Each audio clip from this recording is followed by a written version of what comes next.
ಇನ್ನು ಇದೇ ಪ್ರಕರಣಕ್ಕೆ ಸಂಬಂಧಪಟ್ಟಂತೆ ಸಾಕ್ಷಿದಾರ ಯಾರಾಗಿದ್ರು ಅವರು ಕೂಡ ಈಗ ಮಾತನಾಡಿದ್ದಾರೆ. ಇನ್ಫ್ಯಾಕ್ಟ್ ಇಂಟ್ರೆಸ್ಟಿಂಗ್ ಆದಂಥ ಸಂಗತಿ ಅಂದರೆ ಇದು ನ್ಯಾಯಕ್ಕೆ ಸಿಕ್ಕ ಜಯ ಅಂತ ಬಸವರಾಜ ಮುತ್ತಿಗೆ ಹೇಳ್ತಾ ಇದ್ದಾರೆ. ನ್ಯಾಯ ಎಲ್ಲರಿಗೂ ಒಂದೇ ಅನ್ನೋದು ಸಾಬೀತಾಗಿದೆ ಅನ್ನೋ ಮಾತನ್ನ ಈಗ ಮುತ್ತಿಗೆ ಹೇಳ್ತಾ ಇದ್ದಾರೆ. ರಾಜಕಾರಣಿಗಳ ಮಾತನ್ನು ಕೇಳಬೇಡಿ ಅಂತ ಮನವಿಯನ್ನು ಕೂಡ ಮಾಡಿದ್ದಾರೆ. ಅಂದರೆ ನ್ಯಾಯಕ್ಕೆ ಸಿಕ್ಕ ಜಯ ನನಗೆ ಪಾಪ ಪ್ರಜ್ಞೆ ಕಾಡ್ತಾ ಇತ್ತು, ಅದಕ್ಕೆ ಸಾಕ್ಷಿ ನುಡಿದೆ ಅಂತ ಈಗ ಮುತ್ತಿಗೆ ಹೇಳ್ತಾ ಇದ್ದಾರೆ.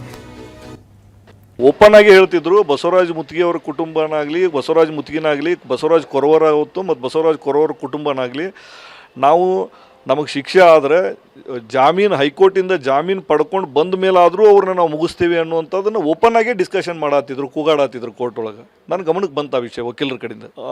ಆವತ್ತಿನ ಪರಿಸ್ಥಿತಿ, ಆ ಒತ್ತಡಕ್ಕೆ ನಾನು ಒಳಗಾದೆ. ಬಟ್ ಒಳಗಾಗಬಾರ್ದಿತ್ತು, ಒಳಗಾದೆ. ಮುಂದೆ ನಾ ಅದು ಇನ್ಸಿಡೆಂಟ್ ನಡೆಯೋಕ್ಕಿಂತ ಮುಂಚೆನೂ ಯೋಗೇಶ್ ಗೌಡರಿಗೆ ಪತ್ರ ಹಾಕಿ ನಾನು ಅವ್ರನ್ನ ಅಲರ್ಟ್ ಮಾಡೋಕ್ಕೆ ನೋಡಿದೆ. ಬಟ್ ಅವರು ಅದನ್ನು ಸೀರಿಯಸ್ ಆಗಿ ತೊಗೊಳ್ಳಿಲ್ಲ. ಅವತ್ತು ಅದು ಸೀರಿಯಸ್ ಆಗಿ ತೊಗೊಂಡಿದ್ರು ಬಹುಶಃ ಇವತ್ತು ಈ ಪರಿಸ್ಥಿತಿ ಬರ್ತಿರ್ಲಿಲ್ಲ.